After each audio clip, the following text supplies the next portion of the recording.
Saudi Arabia's defense ministry said it shot down drones aimed at petroleum targets, some in eastern province and other in capital Riyadh. यानी Riyadh समेत पूर्वी हिस्से में Saudi के drone strikes की गई हैं। सऊदी का दावा है ड्रोन गिरा दिए गए, लेकिन कुछ लोगों का यह भी दावा है कि यहां धमाकों की आवाजें सुनाई दी हैं। यह सब कब हो रहा है? जब हूती और सऊदी के बीच में लगातार जंग वाले हालात बने हुए हैं।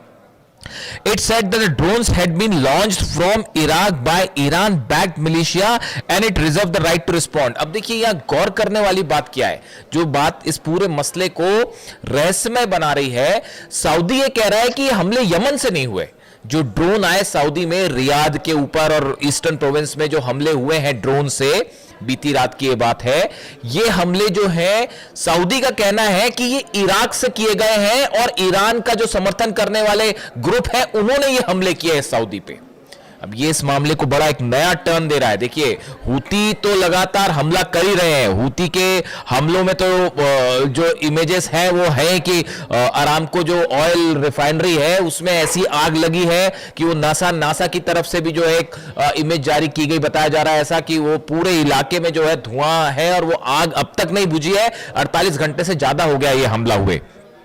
Satellite imagery circling on social media appeared to show damage caused to Saudi's Aramco oil processing facility in the country's east. Separate footage showed a large plume of smoke rising from the facility following the attack. पूरे इलाके में धुएं का गुबार देखा जा रहा है और सैटेलाइट से वो इमेजेस दिखाई दे रही है। यानी सऊदी को अरामको जो ऑयल फैसिलिटी थी ये अगबे इलाके में, यहां पर जो है बड़ा नुकसान हुआ है। Separately Houthis allies, Iran's ally Houthi in Yemen said they have targeted transit sites carrying oil west to Saudi Arabia's main Red Sea oil port of Yanbu. इन्होंने कहा है कि जो जहाज यानबू जा रहे हैं सऊदी के, उसको भी उनको पे भी हमले किए गए। देखिए 3 हमलों की खबरें तो कंफर्म थी कि 3 जहाज सऊदी के इसको हूतीस की तरफ से टारगेट किया गया, इस तरह की खबरें। अब इनका फिर से दावा आया है कि जो यानबू पोर्ट है सऊदी का, इसके पास और जहाजों को निशाना बनाया गया है। और in retaliation for what it said were Saudi drone incursion in Yemeni air space, जो यमन के एयर स्पेस में सऊदी के ड्रोन्स भेजे गए, उसका जवाब देते हुए यानबू के आसपास जो है वो हमले किए हैं हूती ने। ये हूती का दावा है। अब देखिए हालात ये है कि सऊदी के ऊपर ड्रोन गिर रहे हैं, सऊदी के ऊपर हमले हो रहे हैं लगातार, सऊदी ड्रोन अटैक कर रहा है यमन में, इस तरह की खबरें। लेकिन इसके बीच में जो गौर करने वाली बात मैं रिपीट कर रहा हूं कि सऊदी कह रहा है सब इराक से हमले हो गए, और इराक से हमले का होने का मतलब है वो सऊदी खुद ही कह रहा है कि ईरान समर्थित जो ग्रुप है उसने ये हमले किए हैं। मतलब दूसरे शब्दों में ईरान के ड्रोन से ही स्ट्राइक की गई सऊदी में, जो अंदर की कहानी।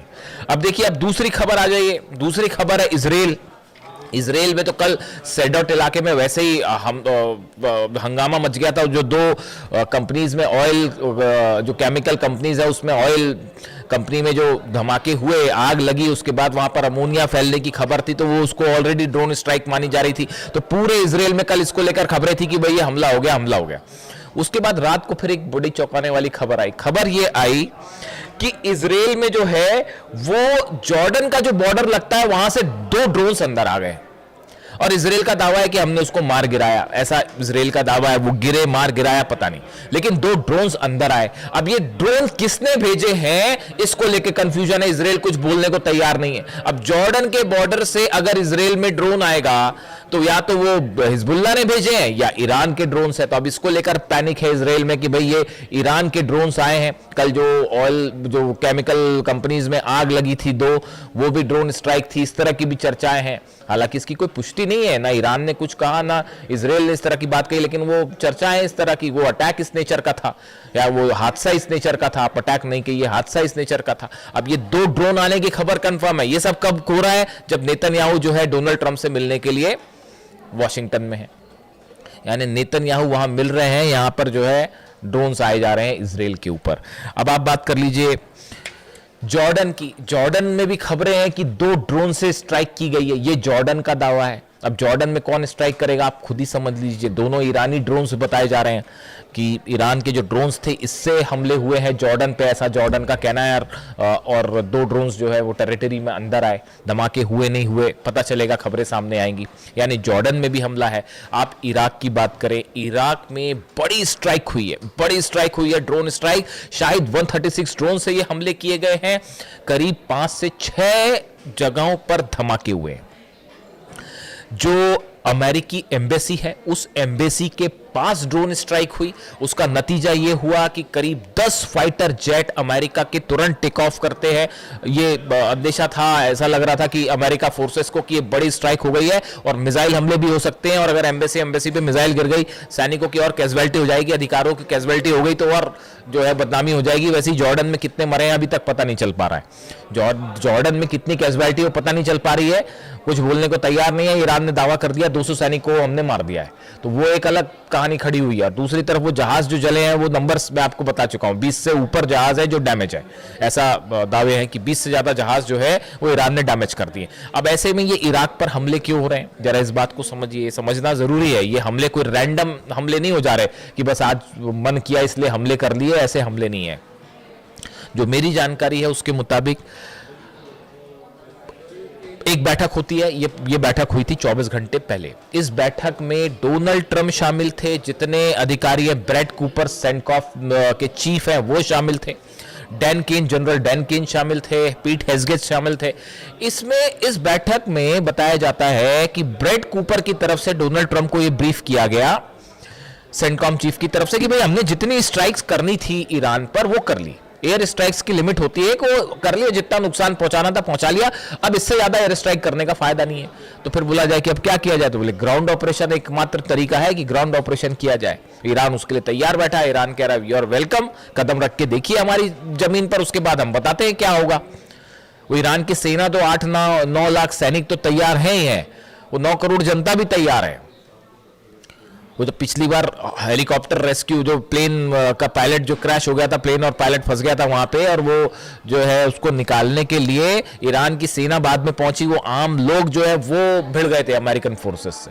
तो वो जो 9 करोड़ लोग हैं वो अलग तैयार है। एक भी सैनिक ने अगर कदम रखा तो क्या होगा, तो बोले ग्राउंड ऑपरेशन करेंगे। तो फिर ग्राउंड ऑपरेशन करेंगे तो ग्राउंड ऑपरेशन कैसे किया जाए, तो ऐसी खबरें हैं सोर्सेस से। रशिया की केजीबी ने यह अलर्ट दिया ईरान को कि जो इराक बॉर्डर है उसको लेकर अलर्ट रहिए, यहां से किसी तरह का ग्राउंड ऑपरेशन होने की खबरें हैं कि अगर अमेरिका यहां से ग्राउंड ऑपरेशन करके अंदर घुसने की कोशिश कर सकती है अमेरिकन फोर्सेस, या कुर्द लड़ाकों की मदद से यह ऑपरेशन हो सकता है। इसीलिए आप ये जो देख रहे हैं लगातार हमले हो रहे हैं, कुर्दिश लड़ाकों के जितने हथियारों के ठिकाने हैं या जहां से वो ड्रोन लॉन्च कर सकते हैं या जहां पर उनके बेसेस हैं, इन सबको तबाह किया जा रहा है। ये इंफ्रास्ट्रक्चर तबाह किया जा रहा है, और यही ईरान की प्रीएम्प्टिव स्ट्राइक की नीति है, जो कि अहमद वाहिदी साहब जिसको फॉलो कर रहे हैं, जिसको अली खामनेई साहब ने हमेशा अपने सामने रखा, और यही वो कासिम सुलेमानी साहब की रणनीति है कि कैसे दुश्मन से एक कदम आके रह के अगर आपको लगे कि सामने वाला खतरा है उसको आप तुरंत खत्म कर दीजिए। तो यही इराक में किया जा रहा है, इसके पहले कि वहां पर किसी तरह की कोई ग्राउंड ऑपरेशन की संभावना बने, उसको तबाह किया जाए, और इसीलिए ये स्ट्राइक हो रही है।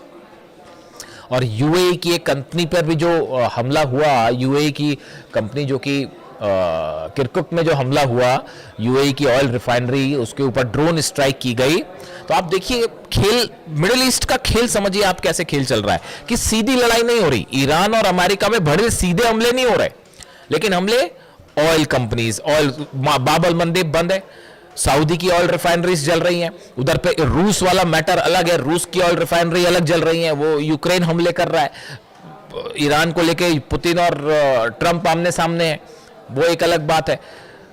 इराक में देखिए, इराक में जो यूएई की ऑयल कंपनीज है उस पर हमले हो रहे हैं, यमन में हमले हो रहे हैं, इजराइल पर जो है वो 2 ड्रोन अंदर आ गए, और वो केमिकल फैक्ट्री में आग जो लगी है वो अभी भी संदेहास्पद है, तो उसको लेकर वो अलग खबर है। जॉर्डन पे हमले हैं, और नई वार्निंग आ गई है ईरान की तरफ से। ईरान ये कह रहा है पिछले 48 घंटे के अंदर, देखिए जो पीटरसन वॉरशिप है अमेरिका का, जो कि अरब सागर में था, ये हॉर्मुज के थोड़ा करीब आया है, और इसने जो है जितने जहाज ईरान के जो जहाज हॉर्मुज से आना जाना कर रहे हैं उनको रोकने की कोशिश कर रही है अमेरिका की नेवी।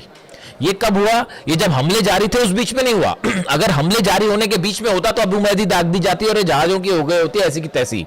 तो वो उस समय ये सब नहीं हुआ, उस समय तो पीछे खींच लिए थे जहाज, 1000 किलोमीटर के डिस्टेंस पे आ गए थे वो, हॉर्मुज के करीब पहुंच रहे थे, वो अरब सागर तक आ गए थे क्योंकि अबू महदी की रेंज में थे 1000 किलोमीटर की।